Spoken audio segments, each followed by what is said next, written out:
नमस्कार मित्रांनो, OSRA आपल्या यूट्यूब चॅनलवर तुमचं खूप खूप स्वागत आहे. मित्रांनो, आज आपण महावितरणच्या रिझल्टबद्दल अपडेट बघणार आहोत. काही अपडेट आलं काय ते चेक करणार आहोत ऑफिशियल साईटवर. तर चला मग बघूया. बघा, ही महावितरणची ऑफिशियल साईट आहे, त्यावर जाणार आपण. हे होम पेज ओपन झालं महावितरणचं. त्यामध्ये आपण बघू लेटेस्ट न्यूज आणि करिअर किंवा लेटेस्ट न्यूजमध्ये बघू. लेटेस्ट न्यूजवर आलो आपण, अनाउन्समेंट आणि लेटेस्ट न्यूजमध्ये. त्यामध्ये मोरवर क्लिक केलं. बघूया काही अपडेट आहे का रिझल्ट संबंधित.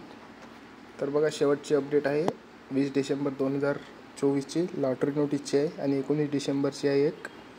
पण अजूनपर्यंत रिझल्टचं कोणतेही अपडेट आलं नाही. तर मित्रांना एकच विनंती आहे की सर्वांनी त्यांना कॉल करून, हे नंबर दिले आहे ऑफिशियल त्यांचे, त्यावर कॉल करून त्यांना विचारणा करावी रिझल्ट केव्हा लागेल, कधीपर्यंत लागेल. खूप दिवस झाले तर अजून रिझल्टचा पत्ता नाही. सर्वांना एकच विनंती आहे, सर्वांनी यांना कॉल करून रिझल्ट लावण्यासाठी भाग पाडणे गरजेचं आहे. धन्यवाद.